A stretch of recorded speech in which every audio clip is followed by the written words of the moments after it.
Welcome to everyone. Thank you so much for being here. I wanted to say a special thank you to Barbara and the research department for inviting me to participate in this. One is just because I love the topic, and the other is because we get to share this really interesting technology. I'm used to working in an environment where I have to work with people all over the world, so I'm typically emailing people in Australia or Denmark or China, and so for me, technology tends to be more in written form. So today, seeing the video and seeing all you guys sitting there is just so exciting. I'm looking forward to this process as we evolve because it just brings a more human component to research and publication, and I think that's what tends to help people out. I remember when I first started getting involved with publication, and the first time I went to listen to a group of journal editors speak about their pet peeves, what to do to get your paper published, I was astonished that they were actually human beings. You know, we tend to think of editors sitting behind a desk making these really nasty decisions and, you know, making everybody upset, whereas in fact, most journal editors really want people to do well and hope that the materials are prepared in a way that will make them easily published. So hopefully I can carry on that tradition with you today and share some material with you that'll make it easier. So with that, again, thank you all for being here. And today is just an overview. It's not highly detailed. But as we get to the end, hopefully there'll be some time where we can cover some of the details that you might be interested in, short question and answer session at the end. So with that, I think most of you know me. I recognize most everybody who said hello this morning. I recognize you and hello back. I've been in chiropractic for just over 20 years now, and a lot of those years have been dedicated to working with peer review of scientific manuscripts or submissions to conferences or journals. So I have that experience to bring to you today. All right, I'm clicking a button. Hopefully this will advance. There we go. So, okay, the process of publishing a paper is just like any adventure or trip that you make. So if you're going to take a holiday vacation, the more prepared you are, the more likely you're going to reach your destination and enjoy that experience. So hopefully we'll cover some of these helpful hints. And I'm sorry, I'm going to go back. And with that, I'm making the assumption that some of you maybe haven't published or you have published and maybe you'd like some tips. So that's going to be my goal today with you. The very first thing that I share with authors is that you really should have a passion for what you are going to be writing about. And I know you said, well, you know, that doesn't make any sense, Claire, but it actually does, because when you're trying to find time and prioritize your life, every one of us is so busy, teaching schedules, clinic schedules. How do we fit everything in? And if you have a passion for your topic, it makes it much easier to write and keep you motivated through the whole process, because just like any vacation or trip you might take, there will be bumps in the road. So I'm just going to start going through some basics, and after we go through some basics, then we'll touch on anatomy of an article, a little bit about the submissions process to journals, and then that question and answer session at the end. Very first step, every week I have, as an editor, I run into authorship problems. So I start off with this one. Please, when you are working on a paper, establish who is an author up front. When you're working with co-authors, establish who's doing what early on. Just recently, I went through an ethics investigation with somebody who claims there should have been an author, and this other one says, like, no, it shouldn't have been an author. And that starts to get messy, especially if the paper's already submitted to a journal. So if in the very beginning, before you start, having an idea of who's who really helps. And you might ask the question, well, what makes an author? We don't have to guess. There's actually a criteria list that the International Committee of Medical Journal Editors has published. And to do the thumbnail check, you have to answer these 3 questions to see if the person's an author. Have they made a substantial contribution? Were they involved with drafting or revising the article? And have they given final approval of the final version to be published? You need all 3 in order to be an author. Now, I'm sure, you know, like Greg and Geraldine are thinking, but wait a minute, not everybody does everything on an article, and that's correct. So number 1, you see the words "or" underlined. So somebody might be involved with the data acquisition, someone else might be involved with the analysis and interpretation. Those are different levels of contributorship, and that's perfectly okay as long as those people have been involved with those 2nd and 3rd components of authorship. Then we're all very comfortable with that person being an author. So bottom line is, people who meet the criteria for authorship and should be listed should be listed. If they don't, they shouldn't be listed. It's pretty straightforward. Another question that comes up is, what journal should I submit my article to? I specifically attempted to make this presentation broad so it didn't address any one profession. So for those of you who want me to name names, I'm not going to, or I'm going to avoid that because every specialty has its own list of journals. But the bottom line is you should read the journals you're interested in. You would be surprised at how many times a year we get articles that do not match at all the journal which they're submitting it to. So it just shows that the person isn't familiar with the journal content. So if a journal tends to publish experimental research, probably not a good idea to submit a case report. If you're not sure, you can contact the editor and they can help you out with that. Other questions you might ask is what type of access? Oops, I saw a question, but how do I get at it? Number of authors. That's a good question. For the number of authors. Oh, okay, yeah. So I'm going to just step backwards very quickly to answer the authorship question. That's in the previous slide. There is not a limit on number of authors. The criteria still stands. So if they've contributed substantially, for example, a lot of genetics papers have hundreds of authors because of the amount of manpower it takes. The point is that the person meets all those 3 criteria. Where I start getting kind of weird is if there's 20 people on a case report, that just doesn't make sense. How can you have 20 people doing, I mean, there's not that much work on a case report. It's like a 1,500-word paper, so it doesn't make sense. So that it's really amount of workload. It's not a particular number. Does that help answer that question? Yes. Awesome. Great question. It seems like there's, you know, with research being more of a team effort, it seems that the number keeps growing, at least in what I'm doing. So I just wanted to. Absolutely. In fact, there's research studies out there that have shown that the number of authors has increased per paper.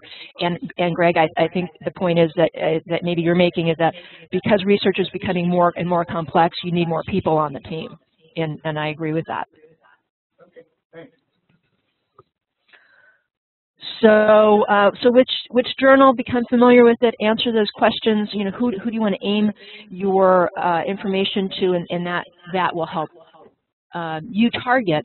And why do we bring this up now? Because how you write your paper and what you do may be determined by the journal that you're going to submit to. So that's why it's important to kind of get that squared away in advance. I always like to have about 3 journals that my one paper could possibly go to. Now remember, you're only allowed to submit to 1 journal at a time, but having those backups really helps you sleep better at night. All right. I'm not sure why I'm not advancing. There we go. So with writing, sometimes you're going to need to get permissions, and I recommend that you get all of this squared away in advance. So when you say permissions, what does that mean? Well, Yeah, it's a little bit of work, but it's really not that hard to do. Authors tend to feel it's more of an obstacle than it actually is. It's just a little bit, it's just a tiny little bit of work, and typically there's no cost involved. So if you're going to acknowledge somebody in your paper, you need to get signed permission from that person. So for example, if I was writing a paper and I wanted to thank Barbara Sullivan for her contribution, let's say she did some feedback to me for that paper, I would need to get her signed permission to use her name in that article. Any type of case report information, you'd need a signed consent from the patient. Images or materials used from other work, you'd need to get permission from the copyright holder, or if there's a person in the picture, a photo, just get them to sign it.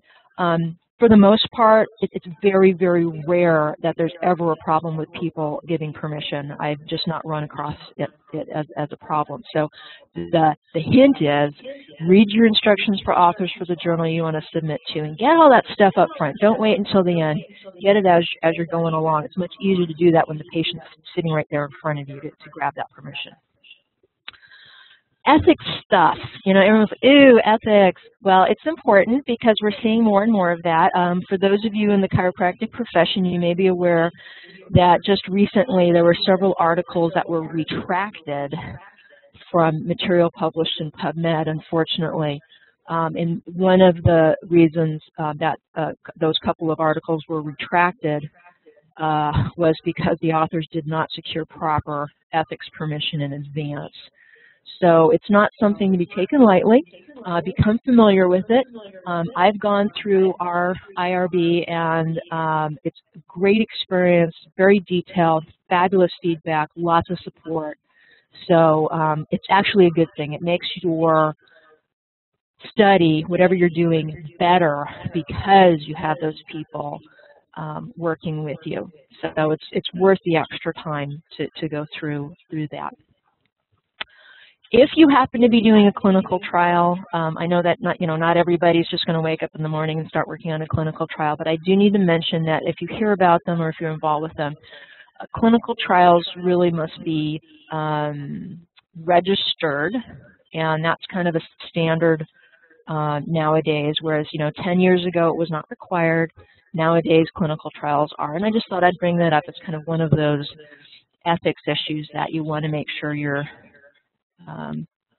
you have on your on your tick box of things to do as you're moving through.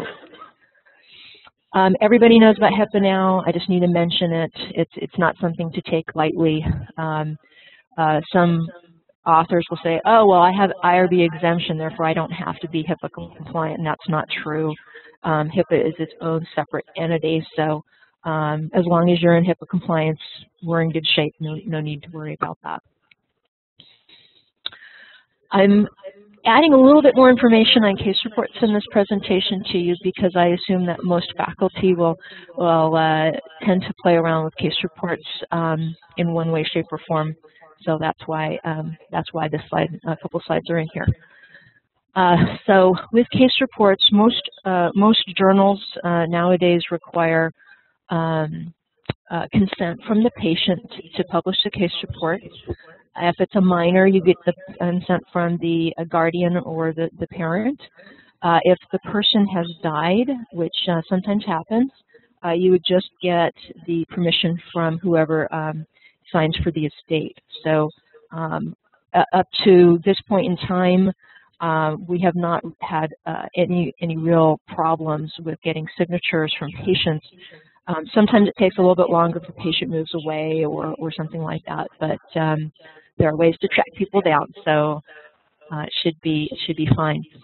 Of note, every journal does have different requirements, so that's why that earlier slide targeting your journal is always a good idea in advance. Some authors confuse consent to treat to consent to publish, those two terms, and they're different. Consent to treat means the patient allows the doctor to treat them.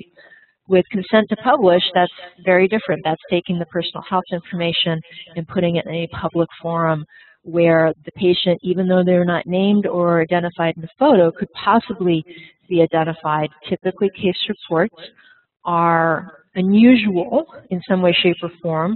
And so if an unusual patient presents to the Lombard Clinic, you know, somebody on the street may kind of put 2 and 2 together and say, oh, it's probably this person. And so that's why it's so important to make sure that you have signed consent from the subject of your case report before it goes to submission to a journal. So, basic anatomy of an article. Whoops, I just saw a chat thing up there. Let me get that. What do we got? Good question. The question is, can you get consent to treat and consent to publish on an, like you mean intake form, I believe. That, absolutely, you can work that wording in to your forms. That way, it's all in one. And if you can do that, that's great. I would work with the journal editor. Sometimes some journals will require their own personal form that specifically states the name of the journal. However, if you already have it worked in your form, you ask the editor. They will take a look at the form and say, yeah, that will work for us, or no, it won't. So I think that's an excellent idea. In fact, I wish more people would do that. It would just make everyone's life easier. Thanks for that question. I was hoping to go through different parts of an article of where, as an editor, I see some snags. And why is this important for you as an author? Well, the fewer snags that we run across, it makes your life a lot easier. It's more likely that your paper will be accepted quicker or more quickly if things are done with a certain polish that the editor is looking for. So here are some just general bits and pieces of articles so that you can consider these when you are writing. Titles should be descriptive of your work. So sometimes people write the title after, or you know, they have some mock-up titles to keep them motivated, but usually titles will evolve over time. What you don't want in a scientific journal article, now certainly if you're submitting to Popular Press or a magazine, cutesy titles are fine, but try to avoid those. That you really do want to maximize the power of the words that you use, and having cutesy titles diminishes from that. So you want to use your keywords, you want it to be accurate, you want it to use your standard scientific terminology so that when somebody just simply looks at the title, maybe they're not even reading the abstract, just the title, they will know what your paper is about. One of the reasons why I don't like questions as titles, because a question is not really telling you anything, it's just asking you questions. So maximize the word power in your title. So don't add in more words than you need, please. Abstracts. An abstract should be a representation of your article. Again, I always recommend writing the abstract after you've pretty much finished your paper. So it's more like when you're closer to your final draft that you are crafting your abstract. So that way your abstract does represent your paper. You'd be surprised at how many papers are submitted and the abstract doesn't match what's actually in the paper. It's kind of confusing and frustrating.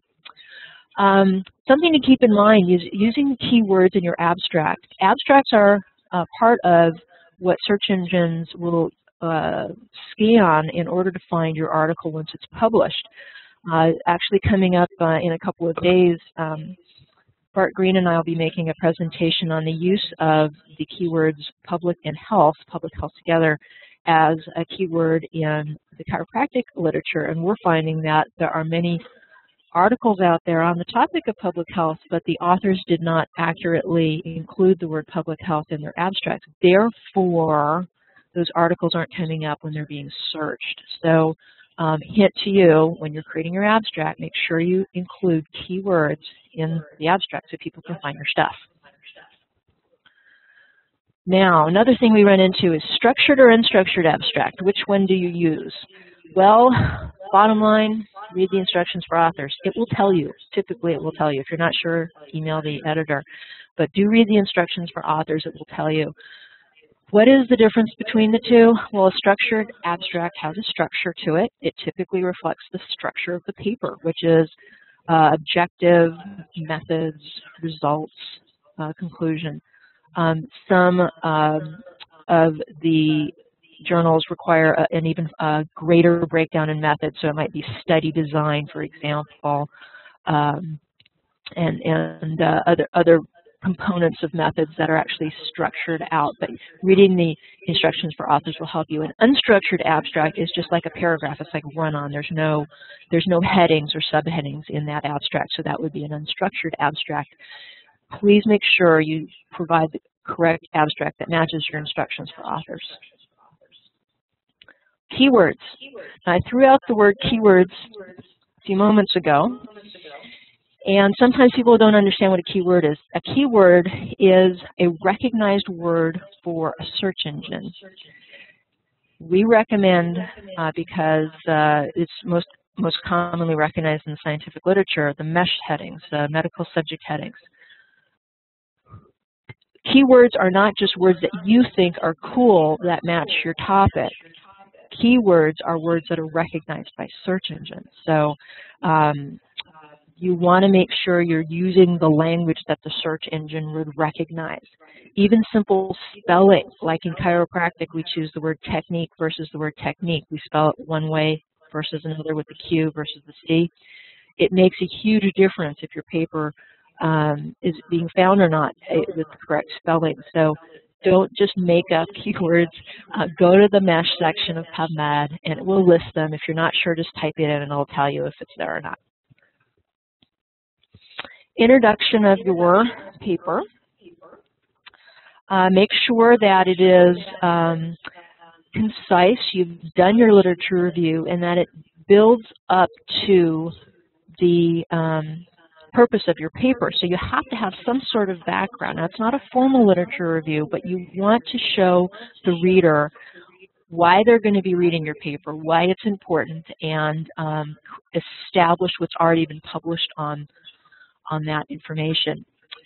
The introduction should build to your purpose. So it develops that foundation. The very end, typically at the end of your introduction, you want to introduce your hypothesis or the purpose of the study, so that way it's very clear as to why the study was done. Sometimes people put too much in the introduction. They start defining basic terms, assuming that the readers are ignorant. Remember, it's a scientific journal, so there's some basic terminology you would expect people to know and understand. So you don't have to define standard terms, but the topic of your paper you do want to expand on a bit. Any type of commentary or your opinions does not belong in an introduction. That belongs in the discussion section. There's a section for each type of content in the introduction, simply to introduce the topic. Methods section.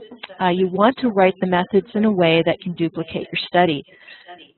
You need to write it in enough detail so that somebody can pick up the paper, an experienced researcher can pick up the paper, read your methods section, and be able to duplicate it. Methods section is a section I often find it has the biggest problems. Now, two ways of looking at it. Maybe the person did this study with inappropriate methods. So let's say they just did it wrong to begin with. But most of the time what I see is that they did it fine, they did their study fine, it's just that they're not reporting it properly. So make sure when you're writing your methods section, just write what you did. Write it in enough detail that you're writing to another person as if you're not going to be there, that they could just pick up your manuscript and be able to replicate your study, and that should be plenty of detail for those methods.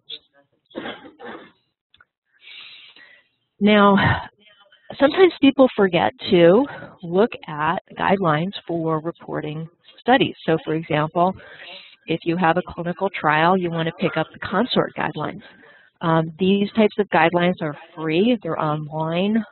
There are researchers, experienced researchers, who put hours and hours and hours into developing these guidelines to help you publish your study. So what happens is this: if you have an RCT and you did not use the consort guidelines for reporting, guess who's going to be using the consort guidelines for reporting? The peer reviewers, the editor. So what I'm trying to do right now is actually say, hey, here's the answers to the final exam right here. It's the cheat sheet. This is the list that we use to critique the studies that come in. So as many of the critical appraisal sheets that you guys have to critique articles, use those when you're writing your paper, and that will really help you produce a higher quality paper in the long run. The results section.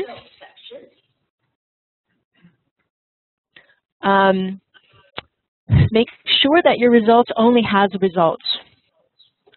Sometimes people start to put in a commentary in the results section, so you really just want to say, here's what we found.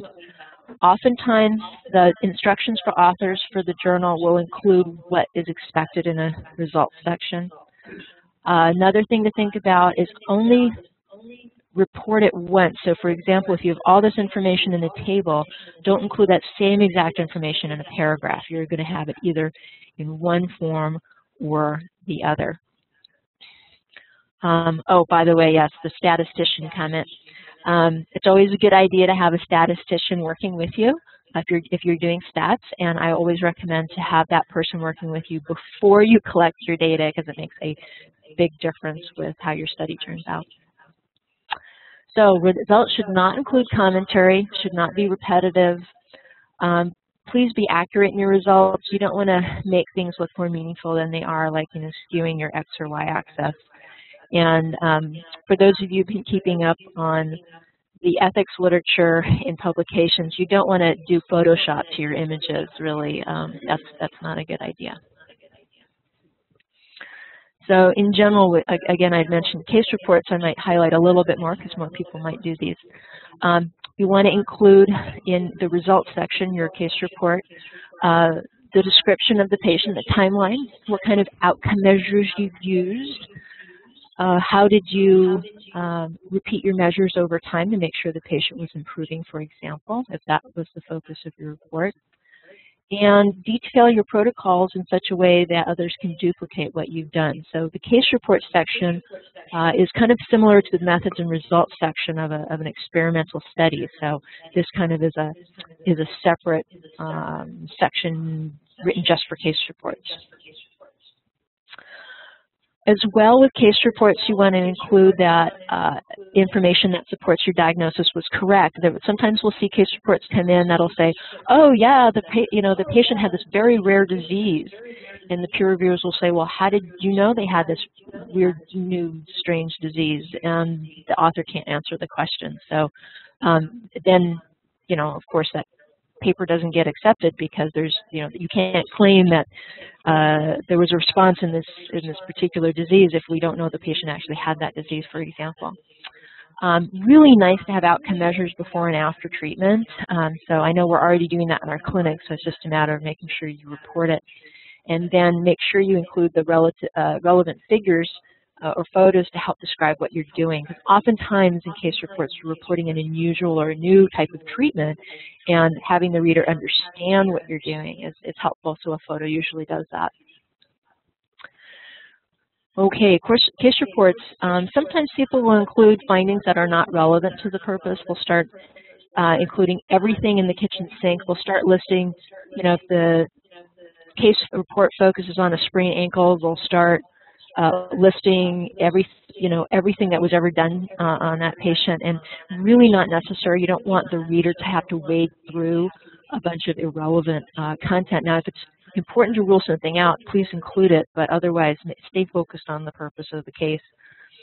Another pet peeve of mine personally is using inaccurate information. So if you're using a numeric pain scale or a verbal pain scale, so the patient says, I'm an 8 out of a scale of 10 on pain, please don't say that you used a VAS or a visual analog scale, because a numeric pain scale is not equal to a visual analog scale. Just say what you used.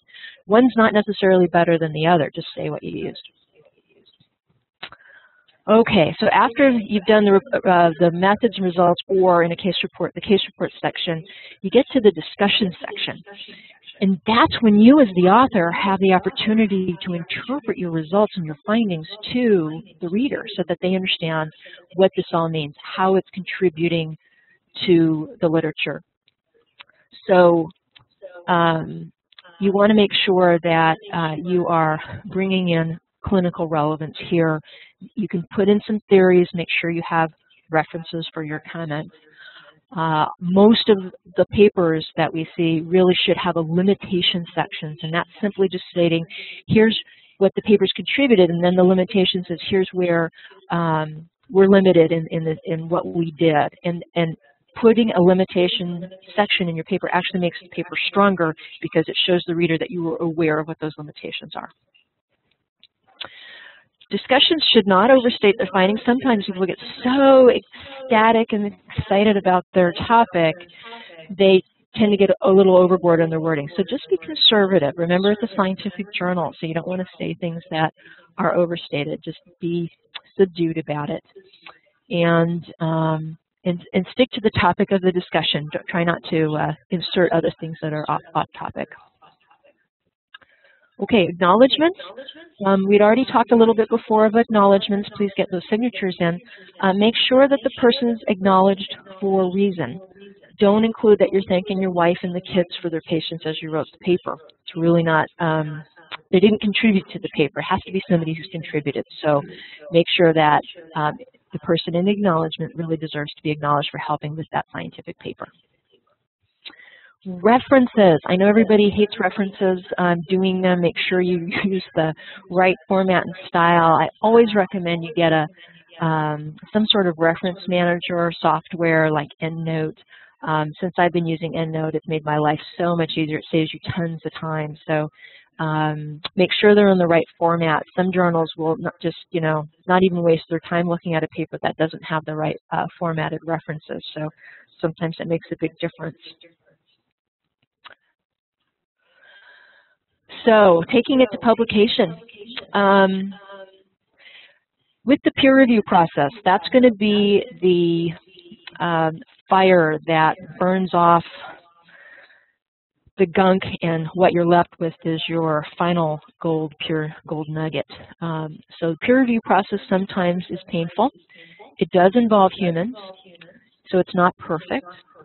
And I like to throw out, my experience has been 90% of the time the comments are helpful.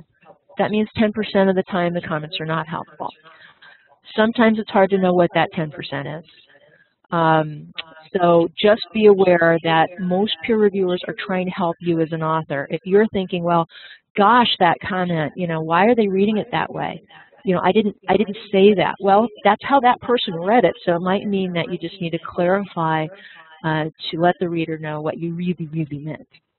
So peer review is painful. Let's all admit that, but it's really important for improving your paper. You're getting free advice, several $1,000s worth of advice for free. So it's actually a good thing. If you look at it in a positive light, it's not as painful.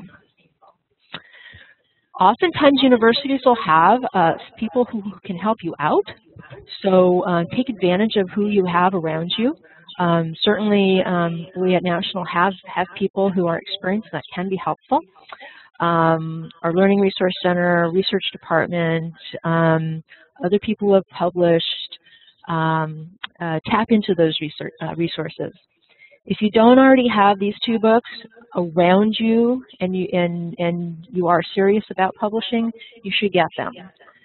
One is How to Report Statistics in Medicine by Lang, and the other is AMA Style Guide. Now, that is the AMA Style Guide if you are going to publish in AMA Style journals. If you're publishing in APA Style journals, then you want to get the APA book. Most of the ones in PubMed are AMA Style. Communicating with the editor is just like anybody else. Be nice to them. Often editors really, really want to help you out. So they will offer you advice, but remember they are limited in what they can do. They don't want to cross an ethical boundary. So they can make suggestions, but they can't do your work for you. And as speaking on behalf of all editors, we wish we had unlimited pages in our journal so we could publish a lot more. but we do have to be selective. So sometimes we do have to send rejection notices, unfortunately. But we all know that, you know, the authors will pick it up and take it to that next journal, which is fine. So don't let your feelings be hurt if that's the case. So I'm just trying to check the time to make sure we're still on target here. So when it's time to submit your paper, take an organized approach to it. Make sure you read the instructions to authors. Some journals, even though they're published from the same publishing house like Elsevier, are going to have different instructions for authors. So don't get frustrated using one set of instructions and submitting it to another journal and that journal having a problem with it. So just as soon as you're ready, download the most updated, newest instructions for authors. They're always improving those author instructions, so get the newest ones. And just read through them quickly and make sure you've covered all the bases there. So that's if you're going to walk away with one piece of advice, I think that would be my top one to give you today. Make sure you read those instructions for authors. So where do I see authors getting in trouble? Sometimes they're in a rush to submit a paper that's not quite ready yet. I think we've all been on the bad side of that, like as an author, you know, like you're just, you know, other people maybe are pushing you, or you don't want to get this thing out before you go on break or something, but just don't submit it until it's really ready. Don't submit a paper hoping that someone else is going to fix it for you. It kicks off the peer reviewers and the editor, and that's not a good way to start off a relationship. So make sure it's polished before you go in. The last bullet, it says, don't get advice from pseudo-experts. That's a reminder for me to tell you about some experiences that I've seen on my end. Is the novice author talks to somebody that they think is an expert, and the person's really not. So for example, there was one author a couple years ago who talked to somebody on his campus and said, hey, you know, I want to do this, I want to collect all this information on these athletes, I'm going to do this pre and post type of thing, you know, the doctor, the sports focused doctor. And so the pseudo-expert said, oh yeah, that's fine, you're in private practice, you don't need to do an IRB for that. Boy, was that bad advice. So this poor guy went out and collected all this information, started doing human subjects experimentation, wrote up the article, submitted it to the journal, and I'm like, okay, interesting article, very, very cool. Where's your IRB approval? And he goes, what IRB approval? I was told by this quote-unquote expert I didn't need it. So that would be an example of don't get advice from a pseudo-expert. Make sure you get advice from people who really know what they're talking about. And certainly on our campus, we have lots of people who do have the answers, the correct answers for you. So please contact them. Okay. Submission to a journal does take time. There's a process. It's not in days. It's weeks to months. It's just there's a normal process. We'll go through that timeline in just a moment. So if you're constantly emailing or calling the editor, demanding a decision, it's not a good way to start off that relationship. So just keep that in mind.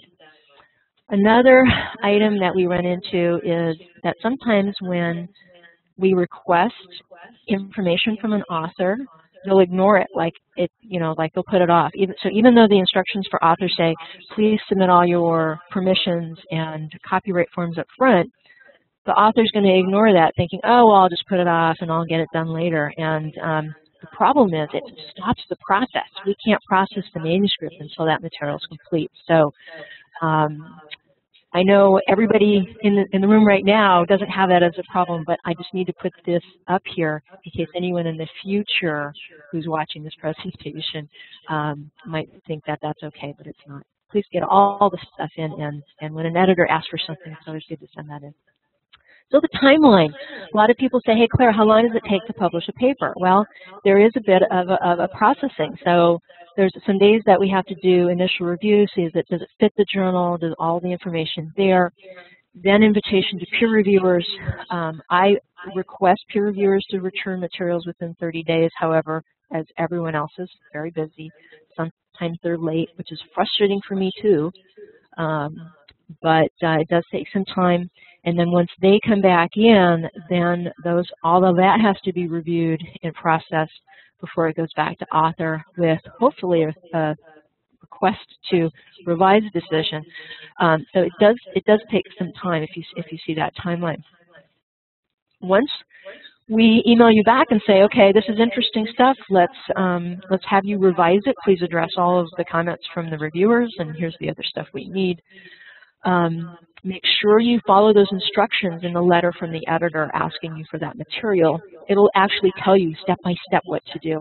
Sometimes people forget to read instructions. I know I'm stating the obvious, but please follow those instructions. If you're not sure of something, let's say you have, and I'm sure everyone in the room right now has experienced this. Reviewer number 1 says, too many tables. Reviewer number 2 says, too few tables. And so you're stuck in the middle going, well, what is it? More or less? What do you want? Well, sometimes the editor will see that and she'll say to herself, well, I'm going to let the author interpret that. If the author, you, is still confused with it, and can't resolve that, please call up or email the editor and say, look, here's the conflict. I'm seeing this. How would you like to have it? If I had a particular way as an editor, if I wanted it one way or another, I would have included that in my editor's comments. I would have said, trim the tables, just too many, so it would be clear. But typically, editors will leave it up to author to interpret. But if you still need help with that interpretation, don't hesitate to contact the editor, because that'll help get you over that one little obstacle. Please make sure you address every concern raised by those peer reviewers. Those are important because what happens is the revision will typically go back to the reviewers. So if your reviewer is specifically looking for one bit of information to be either addressed or changed, and you didn't do that, you ignored that comment, they tend to get upset, and we don't like unhappy peer reviewers. Authors don't like unhappy peer reviewers, and editors don't like unhappy peer reviewers. So make sure you address every concern one way or another. Even if you disagree with it and you state why you're not going to make the change, that way the reviewer knows that you respected that comment, and we can move on to publication. So just because you get a revision doesn't mean automatically you're accepted, so make sure you address all of that stuff. So be mentally prepared. There still might be something that's not quite right. And as you're in the midst of it all, should that unfortunate event come where there is a reject decision, it doesn't mean that you're a bad person or that your work is bad. It just maybe means that it's not a good match for the journal. It's just not the right fit. So that's when you go to the next journal on your list. As I shared earlier, I have my top 3 for whatever the content is, and so go to number 2, not a problem. I would recommend that you don't, and sometimes we see this on our end, that you don't just take the thing that you had submitted, but if there are concerns that are raised, most likely the same reviewers on a different journal. So for example, peer reviewers from Spine will also peer review for JMPT, will also peer review for Man Medicine. So just because it goes to another journal doesn't mean that the same reviewer might not see it again. So it's always a good idea to clean it up even more before you go to that next journal. And of course, read that next journal's instructions for authors, because it's completely different. So the good news, let's say your paper has been accepted, yay, everyone, breaks open the Diet Coke or the champagne, whatever you're drinking, and everybody's happy, but it's not over until it's in print. So make sure you continue to follow along to make sure it's guided all the way to that final print stage. So there's going to be proofs for you to review. Make sure you follow those instructions. Anything that you don't catch in proof stage, once it goes to final print, it can't be taken back. So proofs are very, very important that you look through word for word for word. Sometimes errors will accidentally be introduced in the copy editing stage. So what you submitted and what you see doesn't always match. Copy editors do their best to improve your work. But still, sometimes a boo-boo happens, typos will happen. So that's why it's important to read your proofs word for word for word. And send them in on time so your paper can get published on time. So of course, Then we can celebrate when it's finally in print. One of the last slides here is knowing the common reasons for rejection, errors that cause rejection. And this is a list from academic medicine.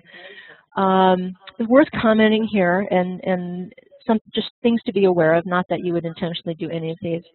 But the number one reason being inappropriate or incomplete statistics. So that's why that comment earlier of getting a statistician on early to your work is so important. Over-exaggerating results is a no-no, of course. Not using the right measurement tools, not using the right size of your sample size for your study. Number 5, poor writing style. That's an easy one to address. Simply have other people who are around you who know how to read the scientific literature read your manuscript before you submit it. Not being clear on your problem statement. Again, that kind of fits in with number 5 a little bit. You can these are easily fixable. If you're not reporting data properly, if it's or if you have incomplete or out-of-date literature reviews, if there's not enough data presented, defective tables, and then the last one I don't like, and that's the last one I think is the one that really can't be addressed. That's just something that's an ethical situation. I think 1 through 10 can be addressed very easily if you plan ahead. So 1 through 10 is easy to fix. Number 11 is somebody intentionally slicing up an article and trying to make more articles out of one than they should. So, or publishing the same article twice elsewhere. So 11 is definitely a no-no. But everything else, 1 to 10, very easily addressed if you're planning ahead. So my bottom line in advice to everyone here is keep your passion as you're writing. Make sure you read those instructions for authors to get all those details. Plan ahead. Get help from qualified people who know what they're doing. And only submit your best work. Make sure it's polished before it actually goes into the journal. The last 2 slides are just a collection of some of the works that we've published in the JMPT and the JCM, intending not to just help with those journals, but intending authors anywhere that are interested in those topics. So the first one on the upper left, I know it's really small font. I included them in the slides so that way when you access them later, you can actually click on the link, or you can cut and paste these are full text free online. So you can access them and put them in your record bank. But for example, the upper left one is submitting manuscripts to biomedical journals, common errors and helpful solutions. It actually goes through detailed step-by-step of how to address each of the sections of your paper, and at the very end has a checklist that you should go through before you consider submitting a paper. So hopefully those are some helpful articles to you. Well, I think that's what I have to present to you. Hopefully you found this is helpful to you. What I would like to do, if there are a few moments left, to open up for questions. If anyone has questions, maybe we can address some of those burning details that you would like to ask the editor. Everybody should be able to talk very loudly, and then Claire will be able to hear you. Any questions? Claire, I have a question. This is Geraldine. Hi, Geraldine. Hi, Geraldine. Hi. How long should an author wait if once we submit, we don't hear from you for a month or so? What's a reasonable amount of time to decide now is a good time to send you an email? Oh, that's a good question. Okay. Sorry, I'm playing with here we go. First thing I would do, if you're talking about any of the Elsevier journals, is that most journals will have a status of where the paper is. So for example, if you log in as an author, it'll say where it is in the process. What I would do is, if for example it takes a week to process and then 6 to possibly 8 weeks of peer review, and then about another week to process once those comments come back in. So what does that add up to? That's about 2 months. If you haven't heard something back in about that amount of time, there's nothing wrong if you've already checked into the website and you're seeing a status that doesn't make sense, to email that editor and find out. Sometimes what's happening on our end is that we might be waiting for a tardy peer reviewer, somebody who's a really good match. You know, there's only so many experts in the CAM areas that we work in. So what I see on my end is what will happen is that researchers will do this big flurry of activity and submit all their stuff right before break. And so what that means is I have a stack of stuff on my desk to send out to peer review at break time. So then I start inviting people at break time, and they're on vacation, and they're gonna wait in either to reply or they're gonna need more time. So sometimes certain times of year are better than others to do a fast turnaround. Now, some journals, for example, JMPT has a rapid review, which means that if it's a high priority study, for example, we'll put that on the fast track, and we can get that turnaround very quickly, if that's if that is what is appropriate for that paper. But for the most part, the average run-of-the-mill, like a case report running through, will take a month or two to get to the first round of peer review. Does that help answer? Yeah, Perfect, great. thank you. All right, Claire, we have to break because we have a class coming in Yes. here at 1 o'clock. But again, I will send a link to the forum that is in Signet in the Faculty Development Workshop. Or maybe people can just email any questions directly to you. Would that be okay? That would be wonderful. Okay. All right. Thank you very much, Claire. All right, thank you. Bye-bye. All right. Bye.